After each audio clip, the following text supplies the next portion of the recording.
శ్రీమాత్రే నమః. శ్రీ భద్రాయ నమః.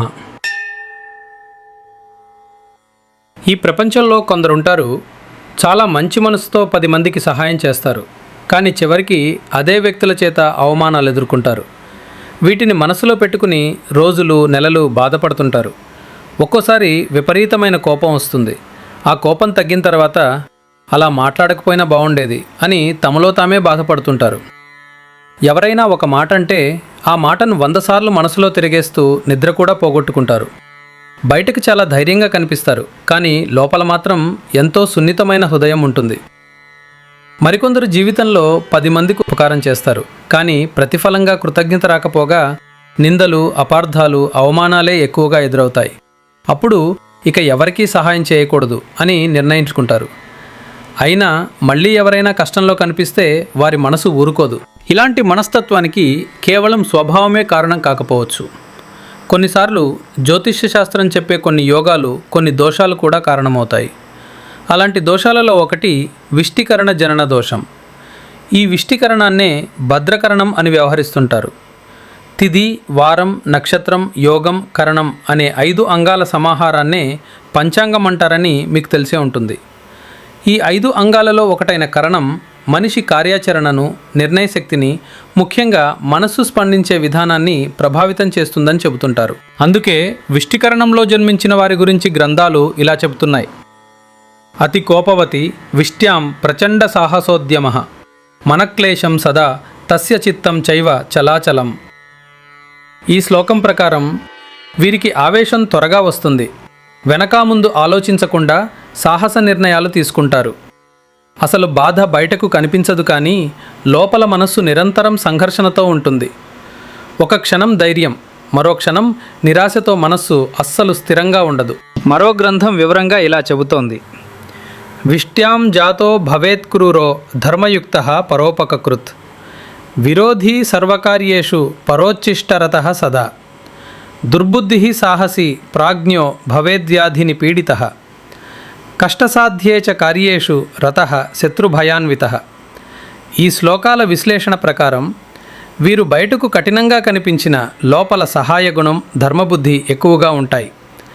కానీ ఈ అతి మంచితనమే ఇతరులు వీరిని వాడుకుని మోసం చేయటానికి కారణమవుతుంది. వీరు చేసే పనుల్లో ఆటంకాలు, ఆలస్యాలు ఎదురవుతాయి. ఇతరులకు చక్కని సలహాలు ఇచ్చిన సొంత విషయాలకు వచ్చేసరికి వీరి బుద్ధి నష్టం జరిగేలా వ్యవహరిస్తుంది. ధైర్యం, తెలివి ఉన్నా ఒక్కోసారి ఆ ధైర్యం మొండితనంగా మారుతుంది. ఈ దోష ప్రభావం వల్ల అనారోగ్య సమస్యలు, కారణం లేని శత్రుభయాలు వేధించే అవకాశం ఉంటుంది. వీరు సాధారణ పనుల కంటే కష్టమైన పనులనే ఎంచుకుని ఫలితం ఆలస్యం అవటంతో నిరాశ చెందుతుంటారు. జాతకంలో ఇలా తాత్కాలిక ఎమోషన్స్తో దీర్ఘకాలిక నష్టాలు తెచ్చే దోషాలలో విష్టికరణం, గ్రహణ దోషం, కృష్ణ చతుర్దశి జనన దోషం ప్రధానమైనవి. వీరు దుర్మార్గులు కారు, చాలా మంచివారే. కానీ వీరి వెనుక ముందు ఆలోచించక సహాయం చేసే గుణమే వీరికి మానసిక వేదనగా మారుతుంది.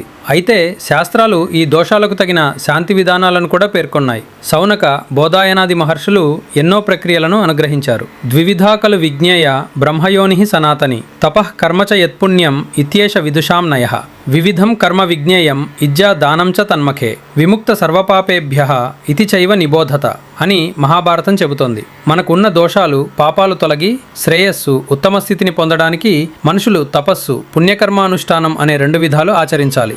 పూజలు, దానాలు, యజ్ఞాలు, తగిన జపాలు, స్తోత్ర పారాయణాలతో కూడుకున్న పుణ్యకర్మానుష్ఠానం ఒకటి.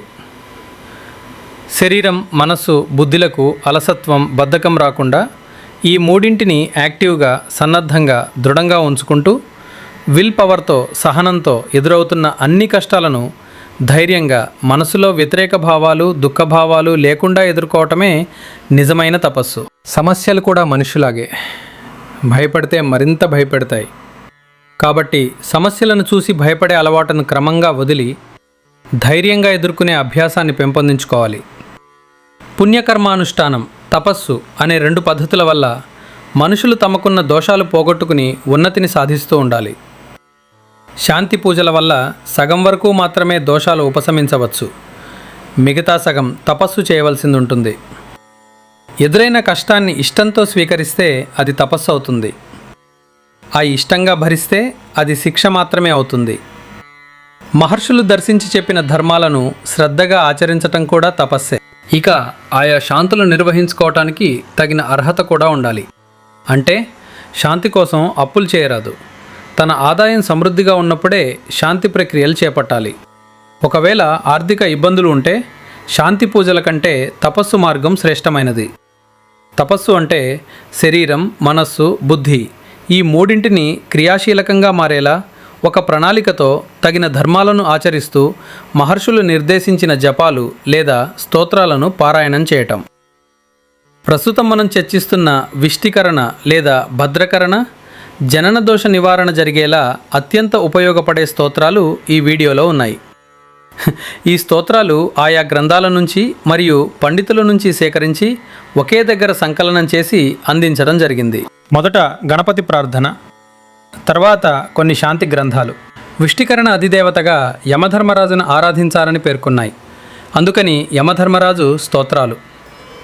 ప్రాచీన భారతీయ జ్యోతిష శాస్త్ర గ్రంథకర్తలలో ముఖ్యులు శ్రీపతి ఆచార్యులు భద్రాకరణ ఉత్పత్తిని ఈ విధంగా వర్ణించారు. దైత్యేంద్రైః సమరేమరేషు విజితేష్వీషః క్రుధా దృష్టవాన్ స్వంకాయంకిల నిర్గత కరముఖి లాంగూలినీచ త్రిపాత్ విష్టిః సప్తభుజ మృగేంద్రగలక క్షానోదరీ ప్రేతగా దైత్యఘ్ని ముదితైః సురైస్తు కర్ణప్రాంతే నియుక్తా సదేతి. అంటే దైత్యులు దేవతలను యుద్ధంలో జయించినప్పుడు శివుడు కోపంతో వారిని చూశాడు. ఆ కోపదృష్టి నుండి ఒక ఉగ్రశక్తి ఉద్భవించింది. ఆ శక్తియే విష్టి లేదా భద్ర. ఆమెకు ఉగ్రస్వరూపం ఉంది. 3 పాదాలు, 7 భుజాలు, సింహగ్రీవ, కృషోదరం, ప్రేతవాహనం వంటి రూపలక్షణాలతో వర్ణించబడింది. చివరకు ఆమె దైత్యులను సంహరించింది. అనంతరం దేవతలు సంతోషించి ఆమెను కరణాలలో ఒకదానిగా నియమించారుట. ఈ భద్రాదేవిని ఉత్తర భారతదేశంలో సూర్యపుత్రిక, యమధర్మరాజు, శనిదేవతలకు సహోదరిగా పేర్కొంటారు. ఈ వీడియోలో భద్రాదేవి ప్రార్థన, స్తోత్రాలను కూడా చేర్చడం జరిగింది. మరొక శాంతి ప్రక్రియలు వివరించే గ్రంథం ఈ విష్టి లేదా భద్రకరణ జననదోష నివృత్తి కోసం భద్రాయ మహతే భూయాద్ భద్రాఖ్య పార్వతీపతి రుద్రాక్షమాలికోద్భాసికందర శుభవర్ధన. అంటే సమస్త శుభాలను వృద్ధి చేయడం కోసం ప్రసిద్ధునైన పార్వతీపతి మరియు రుద్రాక్షమాలలతో ప్రకాశించే కంఠమును కలిగిన పరమేశ్వరుడిని విష్టికరణ ఆరాధన దేవతగా భద్ర అనే పేరుతో ఆ శివుణ్ణి ఆరాధించాలని చెప్పింది. అందుకని ఆయా గ్రంథాలలో ఉన్న భద్ర అనే పేరుతో ఉన్న సదాశివుని స్తోత్రాలు కూడా చేర్చడం జరిగింది. ఇలా ఒక ఆయా గ్రంథాలు చెప్పిన విష్టి లేదా భద్రదేవతల స్తోత్రాలను ఒకే దగ్గర చేర్చి సాధకులకు అనుకూలంగా ఈ వీడియోలో 5 సార్లు అందించడం జరిగింది. అవకాశం ఉన్నవారు 28 సార్లు చేసుకోవచ్చు. విష్టీకరణ దోషం ఉన్నవారు ప్రతిరోజు ఈ స్తోత్రపారాయణం చేయటం వల్ల మానసిక అశాంతి, అవమానాలు, నష్టపోవడాలు మరియు అనారోగ్య పీడలు తొలగిపోతుంటాయి. ఈ దోషం తమకు ఉందో లేదో తెలియకున్నా మొదట్లో చెప్పిన లక్షణాల వల్ల బాధపడుతున్న వారు కూడా ఈ స్తోత్రపారాయణం చేయటం వల్ల మంచి ఫలితాలు పొందగలుగుతారు. ఇంకా ఈ లక్షణాలు కలవారు డైరీ రాయడం, చేయవలసిన పనులు లిస్టు రాసుకోవడం, నిర్ణయం తీసుకునే ముందు పెన్ను పేపర్ పట్టుకుని లాభ నష్టాలు రాయడం, జమా ఖర్చులు రాయడం అలవాటు చేసుకోవాలి. ఇక విష్టికరణ దోషం వల్ల కలిగే మానసిక ఆవేశం, బాధ, ఆందోళనలను, అవమానాలను మరియు అనారోగ్యాలను శాంతింపజేయడానికి ఈ మహిమాన్వితమైన స్తోత్రాల పారాయణం ప్రారంభం చేద్దాం. స్వస్తి, శుభం భవతు, శ్రీ భద్రాయ నమః, శ్రీమాత్రే నమః. विष्टिभद्रकरणदोष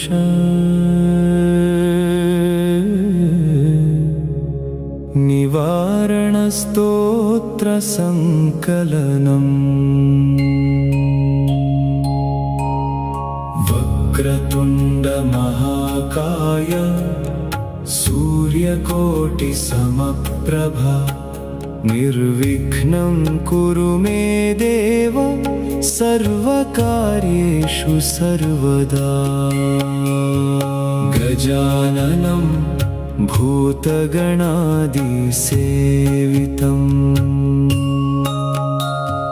कपित्थजम्बू फलचारुभक्षणम् उमासुतं शोकविनाशकारणम्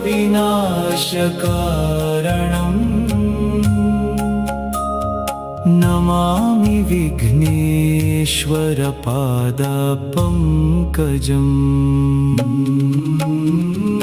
रक्तदृष्टिं पाशहस्तं यमं महिषवाहनम् कालं कराळवदनं नीलाङ्गं भीषणं भजे कराळमहिषारूढं कालदण्डधरं पुनः श्यामवर्णं पाशहस्तं कृतान्तं प्रणमाम्यहम् भद्रे भद्रप्रदे देवी भद्रकार्यप्रदायिनी भद्ररूपे जगन्माता प्रसीद मयि सर्वदा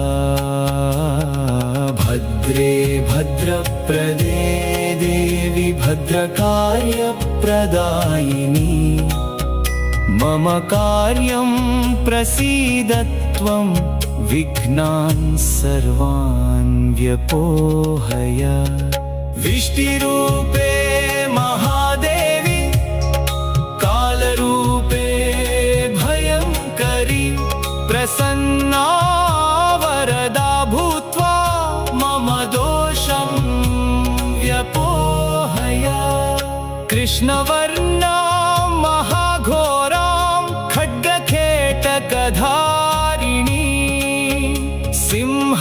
सिंहवाहां महादेवीं भद्रां वन्दे भयापहां नमो विष्ट्यै महाकाल्यै नमस्ते कुलपुत्रिके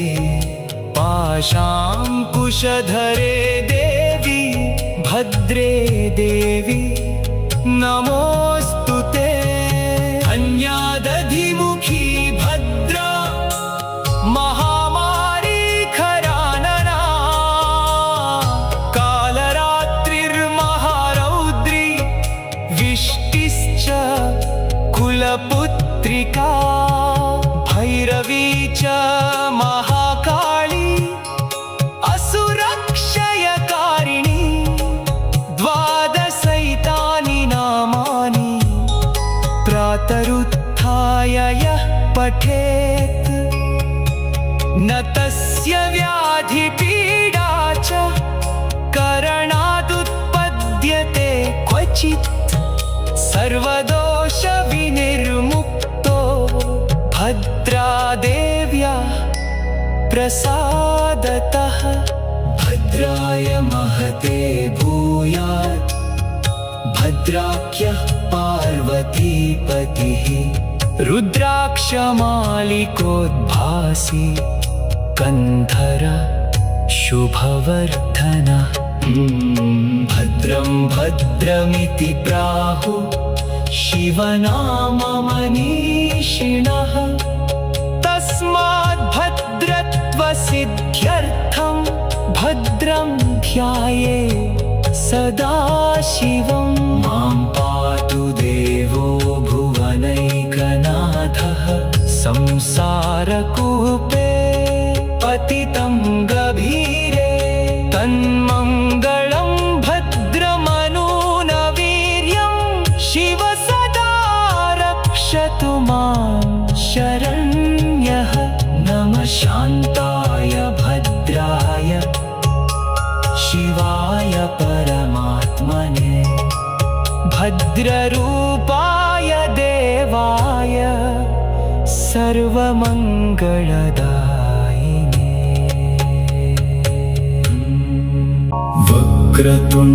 वक्रतुण्डमहाकाय सूर्यकोटिसमप्रभा निर्विघ्नं कुरु मे देव सर्वकार्येषु सर्वदा गजाननं भूतगणादिसेवितम्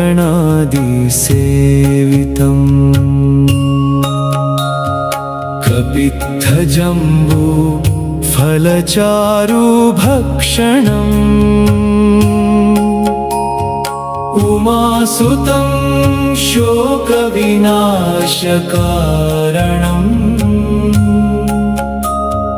नमामि विघ्नेश्वरपादपङ्कजम् रक्तदृष्टिं पाशहस्तं यमं महिषवाहनम् कालं कराळवदनं नीलाङ्गं भीषणं भजे कराळमहिषारूढं कालदण्डधरं पुनः श्यामवर्णं पाशहस्तं कृतान्तं प्रणमाम्यहम् भद्रे भद्रप्रदे देवी भद्रकार्यप्रदायिनी भद्ररूपे जगन्माता प्रसीद मयि सर्वदा भद्रे भद्रप्रदे देवी भद्रकार्यप्रदायिनी मम कार्यं प्रसीद त्वं विघ्नान् सर्वान् व्यपोहय विष्टिरूपे महादेवी कालरूपे भयङ्करी प्रसन्ना वरदा भूत्वा मम दोषं व्यपोहय कृष्णवर्णा महाघोरां खड्गखेटकधारिणी सिंहवाहां महादेवीं भद्रां वन्दे भयापहां नमो विष्ट्यै महाकाले नमस्ते कुलपुत्रिके पाशाङ्कुशधरे देवी भद्रे देवी नमोऽस्तु ते अन्यादधिमुखी भद्रा महामारी खरानना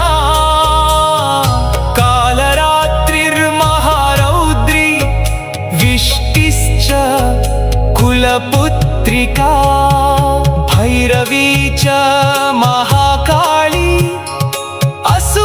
असुरक्षयकारिणी द्वादशैतानि नामानि प्रातरुत्थाय यः पठेत् न तस्य व्याधिपीडा च करणादुत्पद्यते क्वचित् सर्वदोषविनिर्मुक्तो भद्रादेव्या प्रसादतः भद्राय महते भूयात् भद्राख्यः पार्वतीपतिः रुद्राक्षमालिकोद्भासी कन्धर शुभवर्धनः भद्रं भद्रमिति प्राहु शिवनाममनीषिणः तस्मात् भद्रत्वसिद्ध्यर्थं भद्रं ध्याये सदा शिवं मां पातु देवो भुवनैकनाथः संसारकूपे पतितं गभीरे तन्मङ्गलं भद्रमनूनवीर्यं शिव सदा रक्षतु मां शरण्यः नमः शान्ताय भद्राय शिवाय परमात्मने भद्ररूपाय देवाय सर्वमङ्गलदायिने वक्रतुण्डमहाकाय सूर्यकोटिसमप्रभा निर्विघ्नं कुरु मे देव सर्वकार्येषु सर्वदा गजाननं भूतगणादिसेवितम्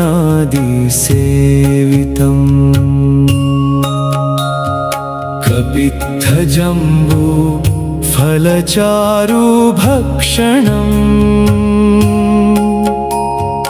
उमासुतं शोकविनाशकारणम्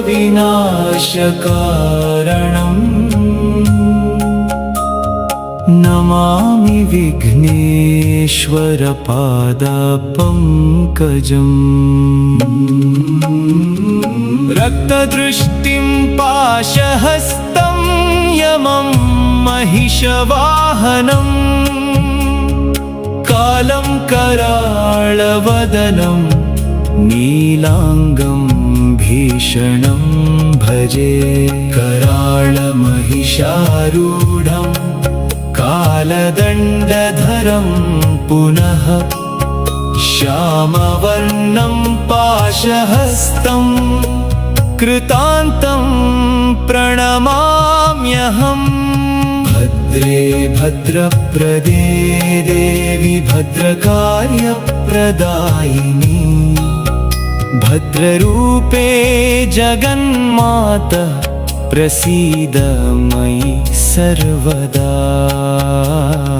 भद्रे भद्रप्रदे देवी भद्रकार्यप्रदायिनी मम कार्यं प्रसीद त्वं विघ्नान् सर्वान् व्यपोहय विष्टिरूपे महादेवी कालरूपे भयङ्करी प्रसन्ना वरदा भूत्वा मम दोषं व्यपोहय कृष्णवर्णा महाघोरां खड्गखेटकधारिणी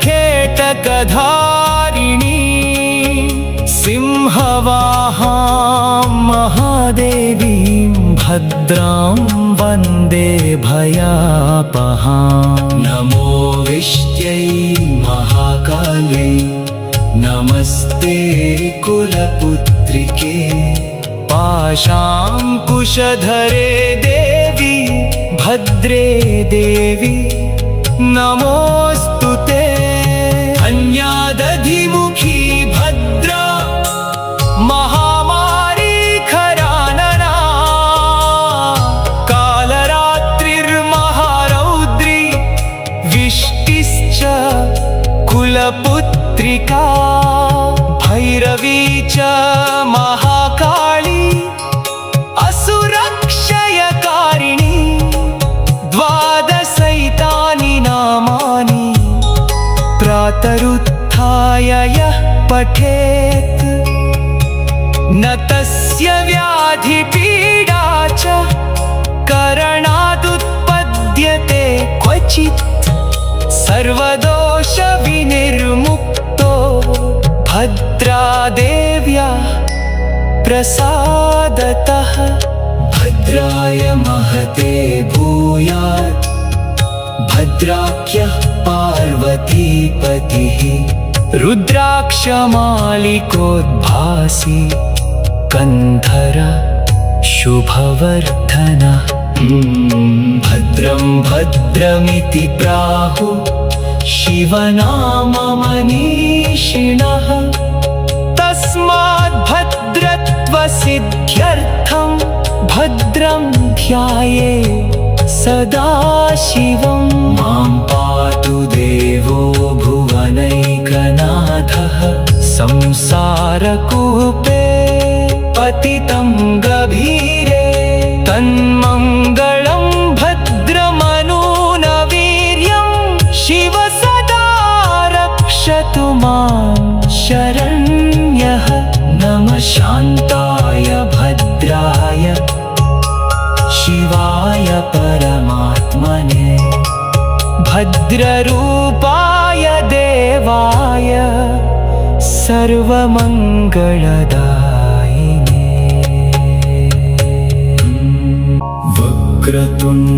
वक्रतुण्डमहाकाय सूर्यकोटिसमप्रभा निर्विघ्नं कुरु मे देव सर्वकार्येषु सर्वदा गजाननं भूतगणादिसेवितम् कपित्थजम्बू फलचारुभक्षणम्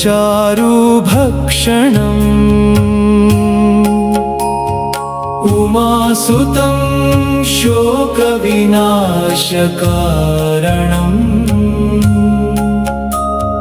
नमामि विघ्नेश्वरपादपङ्कजम् रक्तदृष्टिं पाशहस्तं यमं महिषवाहनम् कालं कराळवदनं नीलाङ्गं भीषणं भजे कराळमहिषारूढं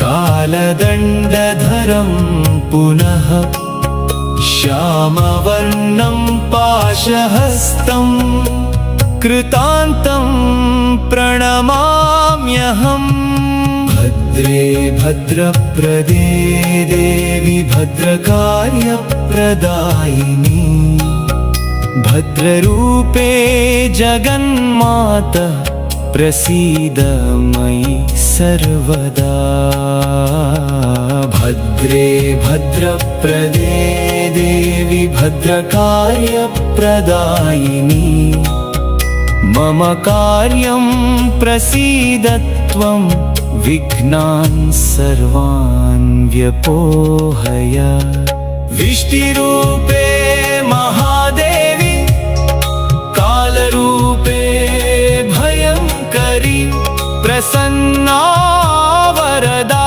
भूत्वा मम दोषं व्यपोहय कृष्णवर्णा महाघोरां खड्गखेटकधारिणी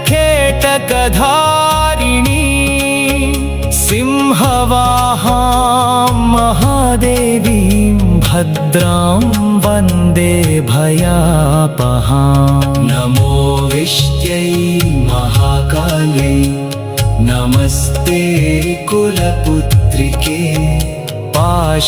पाशाङ्कुशधरे देवी भद्रे देवी नमोऽस्तु ते अन्यादधिमुखी भद्रा महामारी खरानना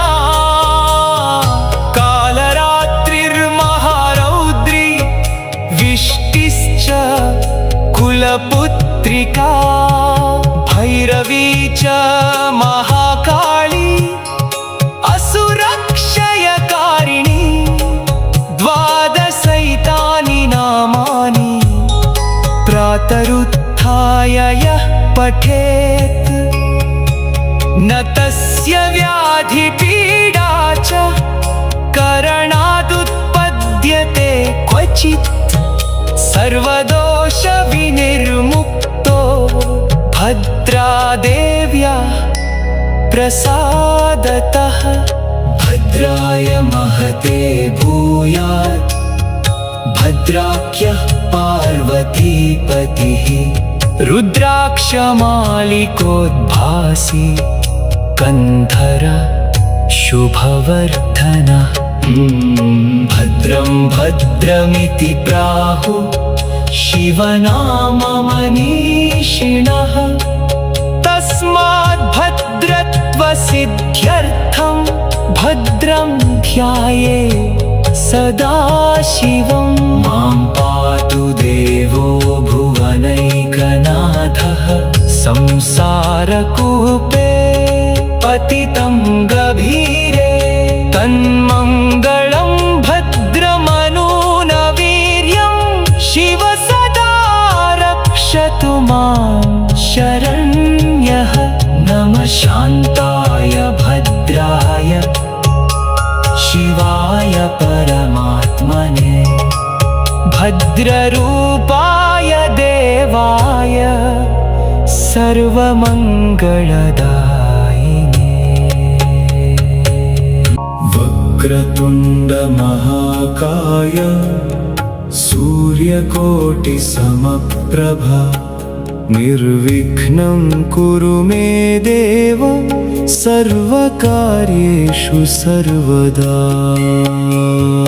गजाननं भूतगणादिसेवितम्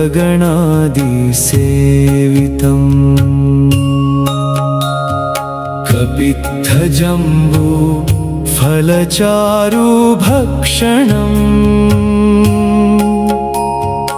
उमासुतं शोकविनाशकारणम्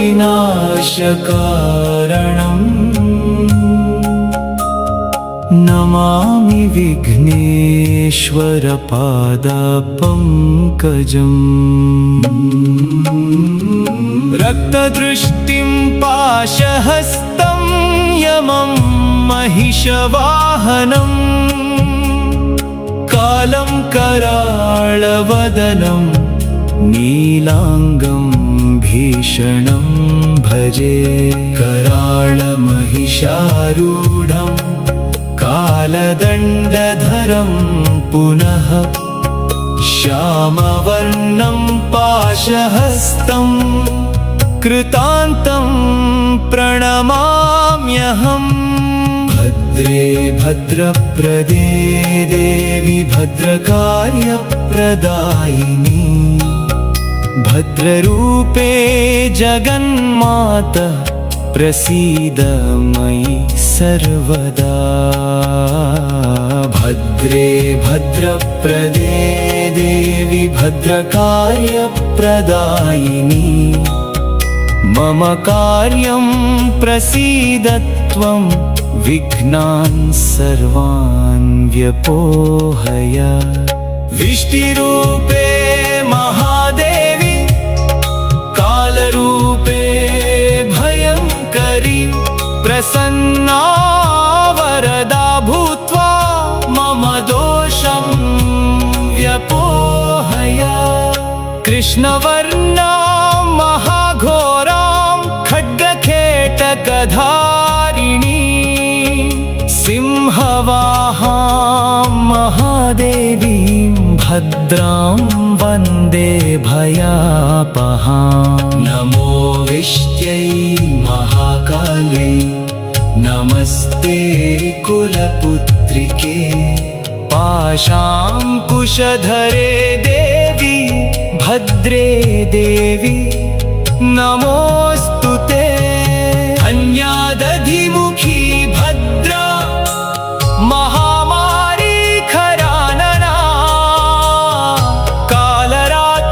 कालरात्रिर्महारौद्री विष्टिश्च कुलपुत्रिका भैरवी च महाकाली असुरक्षयकारिणी